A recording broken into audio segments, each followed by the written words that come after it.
একান্ন পীঠের এক পীঠ কালীঘাটে প্রতিদিন অসংখ্য ভক্তের ভিড় দেখতে পাওয়া যায়।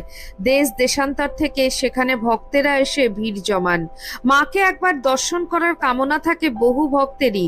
সবাই মনে করেন মা না ডাকলে নাকি সেখানে মায়ের দর্শন পাওয়া যায় না। এই কালীঘাটের মাকে নিয়ে আছে অনেক কাহিনীও। সেখানে নাকি মা শুধু কালী রূপেই নন, পূজিত হন লক্ষ্মী রূপেও।